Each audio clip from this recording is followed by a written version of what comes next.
नमस्कार। आज के इस प्रकरण में हम भक्ति आंदोलन के कवियों की भाषा भाग 3 में कबीर और मलिक मोहम्मद जायसी की भाषा के संदर्भ में चर्चा करेंगे। मैं हूं चंद्रदेव यादव और हमारे विषय विशेषज्ञ हैं डॉक्टर हेमंत कुकरेती, जो दिल्ली विश्वविद्यालय से संबद्ध श्यामलाल कॉलेज में पिछले 22 वर्षों से अध्यापन कर रहे हैं। उन्होंने विश्वविद्यालय स्तरीय अनेक पाठ्यपुस्तकों के लेखन एवं संपादन के साथ साथ हिंदी साहित्य का संपूर्ण इतिहास भी लिखा है। भक्ति आंदोलन के कवियों की भाषा भाग 2 के अंतर्गत पिछले प्रकरण में हमने सूरदास की भाषा पर चर्चा की थी। इस प्रकरण के पहले चरण में हम संत कवि कबीर की काव्य भाषा और दूसरे चरण में सूफी कवि जायसी की काव्य भाषा पर विचार करेंगे। आज के इस प्रकरण के पहले चरण में संत कवि कबीर की काव्य भाषा के जिन बिंदुओं पर विचार करेंगे वे इस प्रकार हैं। कबीर, व्यक्तित्व और उनका समाज, मध्यकालीन संत कवियों की काव्य भाषा, कबीर, जनता तक गूढ़ ज्ञान। आइए सबसे पहले हम कबीर के व्यक्तित्व और उनके समाज के बारे में बात करते हैं।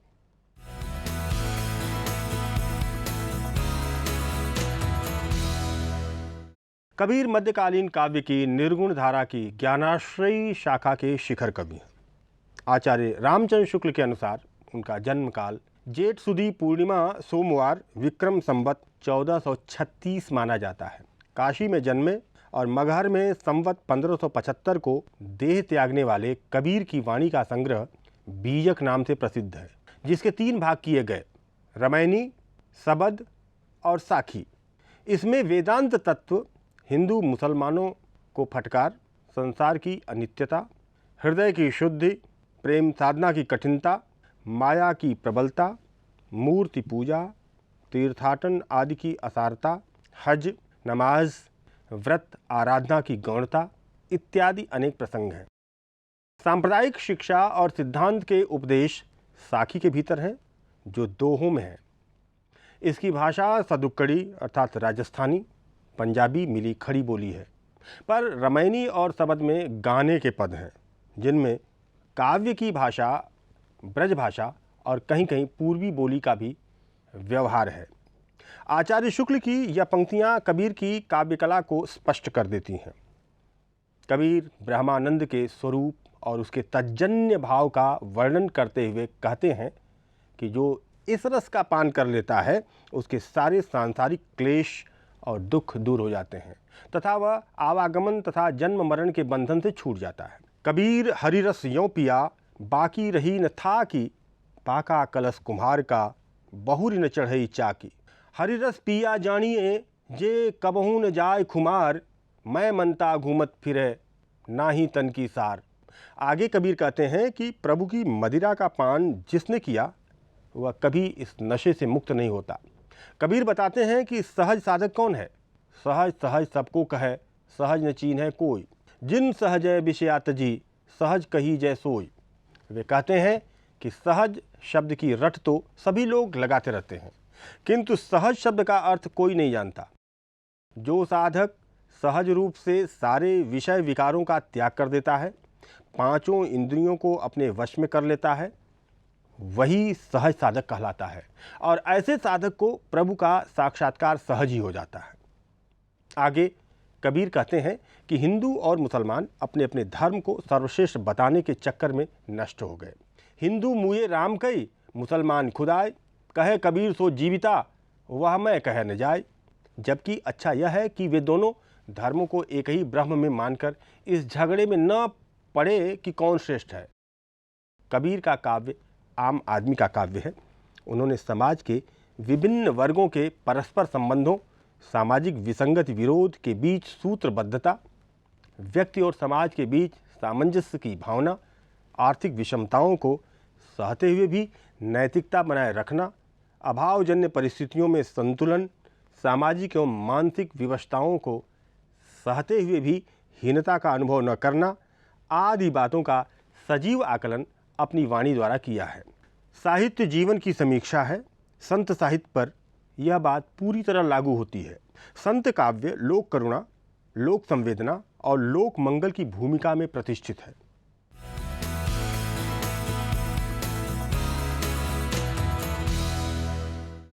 मध्यकालीन निर्गुण संत कवियों की काव्य भाषा उनके काव्य की तरह ही अनूठी है।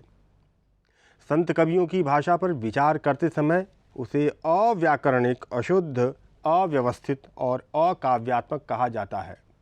हमें स्मरण रखना चाहिए कि संत कवियों की भाषा अपने समय के समाज की भाषा है। वह लोक व्यवहार की सादगी और उत्साह को समेटे हुए है। इन कवियों ने अभिव्यक्ति के लिए ब्रज, अवधी, भोजपुरी, मैथिली, राजस्थानी, हरियाणवी, पंजाबी, खड़ी बोली, अरबी, फारसी, उर्दू, सिंधी, निमाणी की शब्दावली का इस्तेमाल बेहिचक किया है। इस संदर्भ में डॉक्टर नरेश मिश्र कहते हैं, भाषा के इस विस्तार से ज्ञात होता है कि संत कवि इस देश की भाषिक विविधता से परिचित थे तथा वे व्यापक समाज से जुड़ने को इच्छुक थे। आलोचकों ने इस भाषा की शक्ति एवं तेवर को लक्षित न करके इस पर आक्षेप किया है। हिंदी साहित्य का इतिहास में आचार्य रामचंद्र शुक्ल ने लिखा है, नाथ पंथ के इन जोगियों ने परंपरागत साहित्य की भाषा या काव्य भाषा से, जिसका ढांचा नागर अपभ्रंश या ब्रज का था, अलग एक सधुक्कड़ी भाषा का सहारा लिया, जिसका ढांचा कुछ खड़ी बोली लिए राजस्थानी का था। श्याम सुंदर दास इनकी भाषा को गंवारू कहते हैं। कबीर की भाषा का निर्णय करना टेढ़ी खीर है, क्योंकि वह खिचड़ी है। कबीर पढ़े लिखे नहीं थे, इसी से वे बाहरी प्रभावों के बहुत अधिक शिकार हुए। भाषा और व्यवहार की स्थिरता उनमें नहीं मिलती। उनकी निर्गुण ज्ञानमार्गी संत भाषा में अक्खड़पन है और साहित्यिक कोमलता या प्रसाद गुण का सर्वथा अभाव है। संत कवि कबीर सामान्य जन समाज के भीतर से परंपरा से प्राप्त विचार और अपनी सूक्ष्म अंतर्दृष्टि के आधार पर मनुष्य के मन में मनुष्य मात्र के अस्तित्व बोध की भावना जागृत करने में सक्षम है। इसलिए अपने आसपास के सामाजिक परिवेश के प्रति वे अधिक जागरूक थे। कबीर का काव्य आम आदमी का काव्य है। समाज का यथार्थ वर्णन कबीर ने अपने साहसी और निर्भयतापूर्ण दृष्टिकोण द्वारा किया है। कबीर ने सामाजिक श्रृंखला के मूल व्यक्ति के सम्मुख उच्चादर्श उपस्थित किया। उनका विचार था कि जब मनुष्य सर्वगुण संपन्न, साहसी, परोपकारी होगा तो समाज का पथ अपने आप ही आलोकित होता जाएगा। वर्णभेद, ऊंच नीच की भावना तथा जातिगत भेद के कारण मनुष्य ईर्ष्या, द्वेष, घृणा, वैमनस्य के दलदल में फंस गया था। इस समस्या के निवारण हेतु कबीर ने परंपरागत पावर स्ट्रक्चरों से सीधी टक्कर ली। कबीर युगीन समाज को सांप्रदायिक वैमनस्य ने शत विक्षत कर दिया। हिंदू मुस्लिम संप्रदायों के लोग अपने आप को दूसरे से श्रेष्ठ सिद्ध करने में लगे रहते थे, जिससे सदैव सांप्रदायिक तनाव बना रहता था। स्पष्ट है कि अपने समय के सामाजिक परिवेश में कबीर ने एक ओर रूढ़ि और आडंबरों से मुक्ति दिलाने का प्रयत्न किया, तो दूसरी ओर भय आतंक के उस वातावरण में आस्था, विश्वास का संचार करते हुए निडर, निर्भय होने की प्रेरणा दी। कबीर ने सैकड़ों वर्षों से अंधविश्वासों और रूढ़ियों में जकड़ी मानव जाति की सुप्त चेतना को जगाने का प्रयास किया।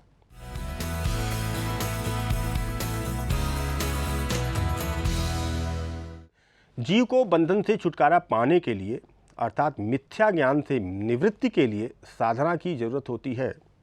ज्ञान के द्वारा माया अथवा अविद्या या भ्रम का निवारण हो जाता है, अर्थात अज्ञान का आवरण फट जाता है। कबीर ज्ञान को एक प्रक्रिया के रूप में चित्रित करते हैं। कबीर की भक्ति वैराग्य प्रधान है। वैराग्य की चरमावस्था द्वारा सांसारिकता से पूर्ण विमुख होकर भगवत शरण ग्रहण ही कबीर का मार्ग है। कबीर के वैराग्य की परिणति सच्चे और अनन्य प्रेम में होती है। संसार से विरक्ति और राम में चरम आसक्ति ही कबीर के साधना मार्ग की विशेषता है। कबीर राम रूपी धन को पाने के इच्छुक हैं और इसी कारण बार बार अपने मन को समझाते हैं कि तू चेतना शून्य मत हो, अन्यथा माया रूपी चोर का शरीर में प्रवेश हो जाएगा और इसके प्रवेश होते ही संसार से विरक्ति के स्थान पर आसक्ति होने लगेगी।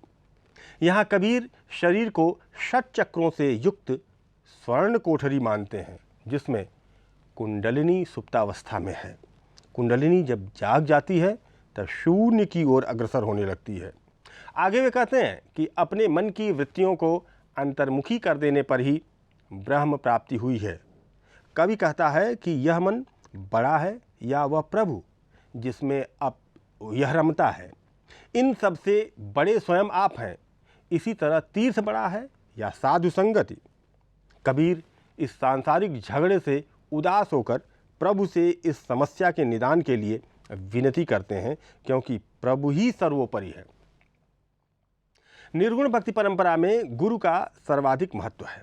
गुरु की महत्ता की ओर संकेत करते हुए कबीर कहते हैं कि सद्गुरु की महिमा अपार है, उसका उपकार असीम है।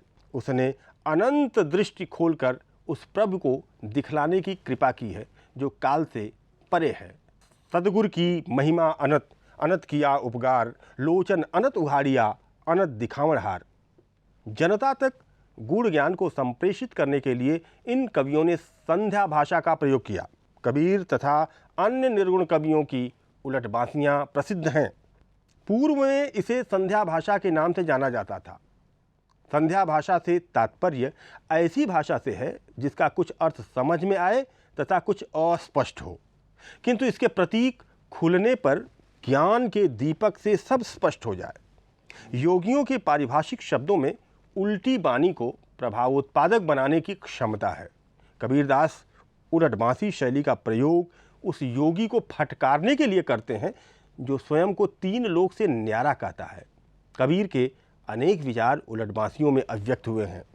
विषय की दृष्टि से उलटबांसियों के निम्न प्रकार हो सकते हैं: संसार से संबंधित, प्रेम साधना से संबंधित, योग से संबंधित तथा आत्मा परमात्मा से संबंधित। उलटबांसी में प्रतीकों का प्रयोग होता है तथा प्रतीक खुलने पर ही इनका अर्थ स्पष्ट होता है। जैसे मारी सासु ननद घरे शाली, मारी मार कान भइल कपाली। इसमें सासु श्वास, ननद इंद्रिय, माँ काया, कपाली साधक आदि प्रतीकों के अर्थ स्पष्ट होने पर उलटबांसी का अर्थ भी खुलने लगता है। इसके अलावा इन संत रचनाकारों ने प्रतीकात्मक शैली का भी बेहतरीन इस्तेमाल अपनी अनुभूतियों की अभिव्यक्ति के लिए किया। संत कवियों ने योगी, सहज यानी तांत्रिकों से प्रश्न करने के लिए उनकी ही प्रतीकात्मक भाषा को काव्य का माध्यम बनाया। इसमें उन्होंने आत्मा, परमात्मा या संसार आदि के लिए कमलिनी, सरोवर, जल, नागिन आदि प्रतीकों की व्यवस्था की है। संत काव्य में प्रयुक्त कुछ प्रतीक इस प्रकार हैं: मन मच्छ, मीन आदि का, माया माता या नारी का, इंद्रिय सखी आदि का, जीवात्मा पारथ योगी आदि का। इस धरातल पर कबीर का भाषा विधान उत्कृष्ट उदाहरण बनाता है। आज के इस प्रकरण के दूसरे चरण में सूफी कवि जायसी की काव्य भाषा के जिन बिंदुओं पर विचार करेंगे वे इस प्रकार हैं: लोक गीतात्मक भाषा, सम्मोहक एवं संक्रामक भाषा, जायसी भाषा के सहज प्रयोग से भक्तिकाल में प्रतिष्ठित, पद्मावत की भाषा, ठेठ अवधि। आइए सबसे पहले जायसी की भाषा के विषय में बात करते हैं।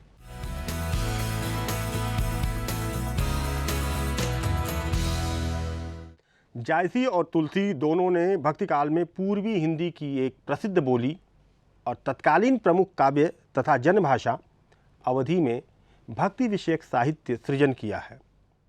इन दोनों कवियों ने हिंदी के अपने दौर के प्रमुख भाषिक प्रारूप को गहरी प्रभावित किया है। जायसी ने ऐसी भाषा संभव की जिसमें किताबीपन नहीं था। गुण अवगुण विधि पूछब, जैसी सहजता हो या सबय सहेली देखे धाई, जैसी शाब्दिक त्वरा। यह बोलचाल की वह भाषा थी जिसने तत्कालीन एवं परवर्ती काव्य भाषा ही नहीं बल्कि लोक भाषा को भी प्रभावित किया। नसें भई सब तांति तथा जोबन लाग हिलोरे लेही जैसे पछाही अवधि के लोक गीतात्मक आस्वाद से संपन्न यह शब्दावली लोक भाव की संवादात्मक प्रस्तुति है, जिसमें हर पंक्ति मुहावरा या लोकोक्ति बन जाती है। अजस हो जग सुजस नसाऊ, यहाँ जायसी इस लोक अनुभव को रख रहे हैं कि अपने लक्ष्य को पाने के पीछे संघर्षरत व्यक्ति यश अपयश की परवाह नहीं करता। उसके कार्य व्यापार से चाहे अपयश मिले या दुनिया के सामने उसका यश नष्ट हो जाए, वह लक्ष्य के पीछे लगा रहता है। जायसी प्रसंग के अनुरूप भाषा प्रयोग में माहिर हैं। वे अगर पद्मावती का रूप वर्णन करते हैं तो भाषा आश्चर्यजनक रूप से विषय के अनुकूल कोमल हो जाती है। पदुम गंध तिन अंग बसाही। गंध एक अमूर्त वस्तु है, लेकिन कवि की ऐन्द्रिक चेतना इतनी प्रखर है कि एक पंक्ति के घ्राण बिंब में वह उसे साकार उपस्थित कर देते हैं। ऐसे ही शिकायत या उलाहने के प्रसंग में उनकी आवाज़ बदल जाती है। मैं तुम राज बहुत सुख देखा। आत्मीयता एवं अलगाव की ऐसी संश्लिष्ट उपस्थिति उनके बड़े कवि होने का प्रमाण है।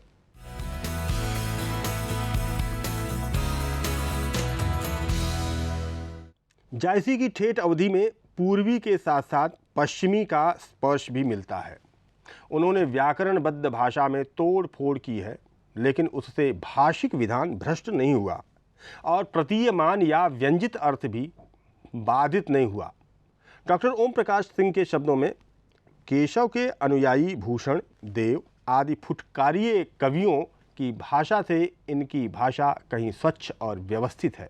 चरणों की पूर्ति के लिए अर्थ संबंध और व्याकरण संबंध रहित शब्दों की भर्ती कहीं नहीं है। कहीं कुछ शब्दों के रूप व्याकरण विरुद्ध मिल जाए तो मिल जाए, पर वाक्य या वाक्य शिथिल और बेढंगा कहीं नहीं मिलेगा। असल में जायसी व्याकरण सामने रखकर रचना नहीं कर रहे थे। उनका मुख्य उद्देश्य था अपने भाव की भरसक कलात्मक प्रस्तुति करना। तुलसी की भाषा में उनका पांडित्य बोलता है, जबकि जायसी में लोक भाषा जैसा सम्मोहक एवं संक्रामक कच्चापन है। जायसी की काव्य भाषा नैसर्गिक एवं लोक कवियों की तरह नियमबद्ध या सुव्यवस्थित नहीं है। डॉक्टर सिंह के अनुसार उसमें जो वाक्य दोष मुख्यतः दिखाई पड़ता है वह न्यूनतम है। विभक्तियों का लोप, संबंधवाचक सर्वनामों का लोप, अव्ययों का लोप जायसी में बहुत मिलता है। विभक्ति या कारक चिन्ह का अध्याहार तुलसी की रचनाओं में कहीं कहीं करना पड़ता है, पर उन्होंने लोप या तो ऐसा किया है जैसा बोलचाल में भी प्राय होता है, जैसे सप्तमी के चिन्ह का अथवा लुप्त चिन्ह का पता प्रसंग से बहुत जल्द लग जाता है, पर जायसी ने मनमाना लोप किया है। विभक्तियों का ही नहीं, सर्वनामों अव्ययों का भी। इसमें दूसरे चरण का अर्थ शब्दों से यही निकलता है कि खड़ग ऐसा पड़ा मानो निहाई पड़ी, पर कवि का तात्पर्य यह है कि खड़ग निहाई पर पड़ा। देखिए, इस पर के लोप से अर्थ में कितनी गड़बड़ी पड़ गई है। जायसी ने कई शब्दों के अर्थ भिन्न संदर्भों में विकृत किए हैं। डॉक्टर सिंह कहते हैं, जायसी के दो शब्दों का व्यवहार पाठकों को कुछ विलक्षण प्रतीत होगा। उन्होंने निराश शब्द का प्रयोग, जो किसी की आशा का न हो, जो किसी का आश्रित न हो, इस अर्थ में किया है। व्युत्पत्ति के अनुसार तो इस अर्थ में कोई बाधा नहीं, पर प्रवृत्ति से भिन्न होने के कारण अप्रयुक्तत्व बोध अवश्य है। दूसरा शब्द है विश्वास, जिसे जायसी विश्वासघात के अर्थ में लाए हैं, जैसे राजय वीरा दीन्हा नहीं जाना विश्वास। आलोचकों की ऐसी आपत्तियां आधारहीन नहीं हैं, फिर भी भाषा की ऐसी कमियां जनबोली को साहित्य में लाने के कारण दिखती हैं। अपनी आपत्तियों के संदर्भ में स्वयं डॉक्टर ओम प्रकाश सिंह इशारा करते हुए कहते हैं कि जायसी की भाषा बोलचाल की और सीधी है। समस्त पदों का व्यवहार उन्होंने बहुत ही कम किया है। जहाँ किया भी है वहाँ दो से अधिक पदों के समास का नहीं। दो पदों के समासों का भी हाल यह है कि वे तत्पुरुष ही हैं और अधिकतर संस्कृत की रीति पर नहीं है, विपरीत क्रम से हैं, जैसे कि फारसी में हुआ करते हैं। दो उदाहरण नमूने के लिए काफ़ी होंगे। पहला, लीक पखान पुरुष कर बोला। पखान लीक होना चाहिए। एक स्थान पर तो पद्मावत में फारसी का एक वाक्य खंड ही उठाकर रख दिया गया है। केस मेधावरी सिर ता पाई। यह सिर ता पाई फारसी का सर ता पा है, जिसका अर्थ होता है सिर से पैर तक। फारसी की बस इतनी ही थोड़ी सी झलक कहीं कहीं पर दिखाई पड़ती है और सब तरह से जायसी की भाषा देश के सांचे में ढली हुई, हिंदुओं के घरेलू भावों से भरी हुई, बहुत ही मधुर और हृदय ग्राहिणी है। खुशबोए, दराज, ऐसे भोंडे शब्द, खुशाल, खुशबाही, सौ, ऐसे बेहुदा वाक्य कहीं नहीं मिलते। बादशाही दरबार आदि के वर्णन में मरकान, बारीगह आदि कुछ शब्द आए हैं, पर वे प्रसंग के विचार से नहीं खटकते। यह नहीं भूलना चाहिए कि अवधी या फारसी की शब्दावली जायसी की कविता में विषय के दबाव से अपने आप आई हैं। मूल रूप से पद्मावत रेख्ता लिपि में लिखा गया था, इसलिए उसमें लोक की स्वाभाविक मिठास है। जायसी की भाषा बहुत ही मधुर है, पर उसका माधुर्य निराला है। वह माधुर्य भाषा का माधुर्य है, संस्कृत का माधुर्य नहीं। वह संस्कृत की कोमल कांत पदावली पर अवलंबित नहीं, उसमें अवधि अपनी निज की स्वाभाविक मिठास लिए हुए है। मंजु, अमंद आदि की चाशनी उसमें नहीं है। जायसी की भाषा और तुलसी की भाषा में यह बड़ा भारी अंतर है। जायसी की पहुंच अवध में प्रचलित लोक भाषा के भीतर बहते हुए माधुर्य स्रोत तक थी। जैसे जब छुत कहिगा पाखे संदेसी, सुनियो की आवा है परदेसी, तब छुत तुम बिनु रहे न जीव, चातक भदों कहत पिउ पिउ। स्पष्ट है कि अवधि की खालिस बेमेल मिठास की दृश्य से पद्मावत आज भी एक बड़ा उदाहरण है। जायसी ने लिखा है, कांच रहा तुम कंचन कीन्हा। लोक की कौंच से अवधि कांच की तरह चमक रही थी। जायसी ने उसकी चमक को नए और समृद्ध अर्थ देकर उसे कंचन बना दिया। जायसी प्रतीकों के कवि हैं। प्रतीकार्थ संप्रेषित करने वाली उनकी भाषा में अर्थ की कई परतें हैं। जायसी के पद्मावत में रत्नसेन और पद्मावती जीव और ब्रह्म के प्रतीक हैं। रत्नसेन की बारात के आने पर पद्मावती के हुलास का वर्णन दर्शनीय है। हुलसे नैन दरस मदमाते, हुलसे अदर रंग रस राते, हुलसा बदन ऊपर विदिपाई, हुलस हिया कंचुक न समाई। नागमती के विरह के अंतर्गत 12 मासा वर्णन में व्यक्त नायिका की आंतरिक मनोव्यथा के सजीव बिंब देखिए।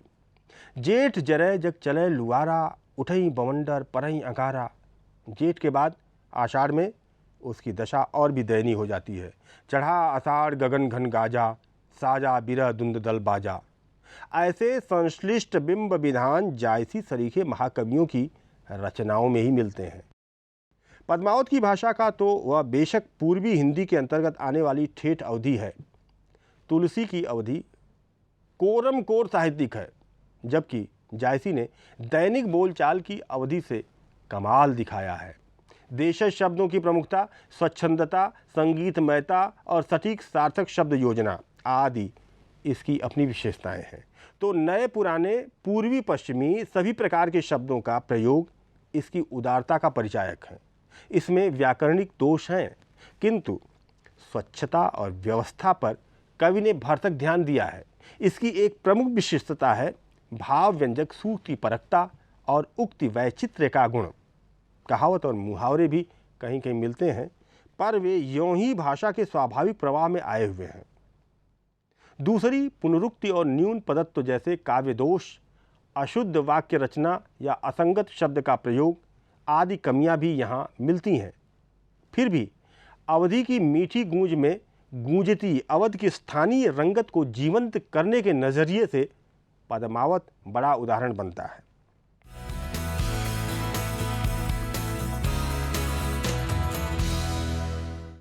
सूफी प्रेमाख्यानकार मलिक मोहम्मद जायसी अपनी अनुष्ठी भाषा प्रणाली की वजह से समूचे भक्तिकाल में अलग से पहचाने जाते हैं। उनके शब्द दरअसल बोलते हुए सक्रिय चित्र हैं। जायसी मामूली लगने वाली एक पंक्ति में स्पष्ट, मनोरम और व्यापक संश्लिष्ट बिंब प्रस्तुत कर देते हैं। आचार्य शुक्ल ने जिस पंक्ति को उद्धृत किया है उसे यहाँ देखा जा सकता है। हीरा गहे सो विद्रुम धारा, बिहसत जगत होई उजियारा। इसमें प्रस्तुत बिंब अधर और दांत हैं।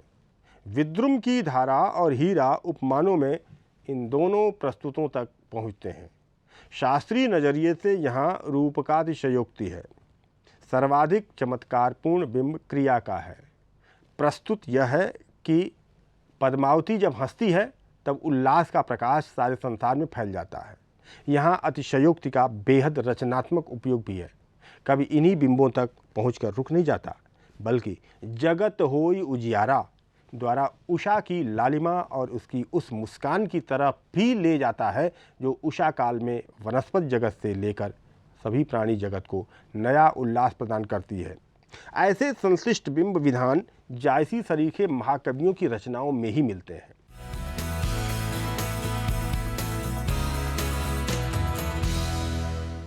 ब्रजभाषा, राजस्थानी और अवधी में रचे गए परवर्ती प्रेमाख्यान अपने रचना विधान में जायसी के असर से बच नहीं सके हैं। जहाँ सवाल है पद्मावती की भाषा का, तो वह बेशक पूर्वी हिंदी के अंतर्गत आने वाली ठेठ अवधी है।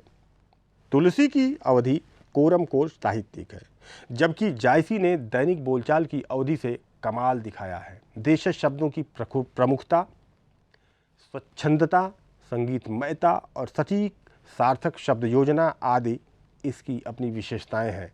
तो नए पुराने पूर्वी पश्चिमी सभी प्रकार के शब्दों का प्रयोग इसकी उदारता का परिचायक है। इसमें व्याकरणीय दोष हैं, किंतु स्वच्छता और व्यवस्था पर कवि ने भरसक ध्यान दिया है। इसी की एक प्रमुख विशेषता है भाव व्यंजक, सूक्ति परकता और उक्ति वैचित्र्य का गुण। कहावत और मुहावरे भी कहीं कहीं मिलते हैं, पर वे यों ही भाषा के स्वाभाविक प्रवाह में आए हुए हैं। दूसरी तरफ पुनरुक्ति और न्यून पदत्व जैसे काव्य दोष, अशुद्ध वाक्य रचना या असंगत शब्द का प्रयोग आदि कमियां भी यहाँ मिलती हैं। फिर भी अवधि की खालिस बेमेल मिठास के लिए पद्मावत का नाम बराबर लिया जाएगा।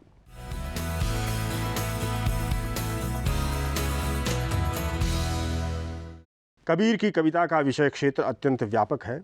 कबीर का विरह आध्यात्मिक ऊंचाइयों को छूने वाला है, लेकिन उसके बड़े अर्थ मानवीय जीवन के संदर्भ में प्रस्तावित हुए हैं। यानी वह जीवन के ठेठ यथार्थ से टकराकर अर्थ पाने वाली विरह भावना, जिसका परिचय प्रेम के प्रकाश से हो जाता है, वह परम तत्व का परम सत्य पहचान लेता है। और जायसी ने पद्मावत में तत्कालीन लोक भाषा अवधि का सफल प्रयोग किया है। लोक प्रचलित मुहावरों एवं लोकोक्तियों का प्रसंगानुकूल प्रयोग करके उसकी भाषा को प्रभावशाली एवं सारगर्भित बनाया है। दोहा एवं चौपाई जैसे प्रचलित छंदों का प्रयोग भी वहाँ अलग आस्वाद देता है। इस प्रकार कह सकते हैं कि कबीर और जायसी की भाषा के बारे में जानकर पाठक एक नई दिशा की ओर अग्रसर होते हैं। चौथे प्रकरण में हम भक्ति आंदोलन के कवियों की भाषा के अंतर्गत मीरा और रसखान के विषय में चर्चा करेंगे। अब हम अपनी चर्चा को यहीं पर समाप्त करते हैं। आपकी सलाह और प्रश्न हमेशा आमंत्रित हैं। नमस्कार।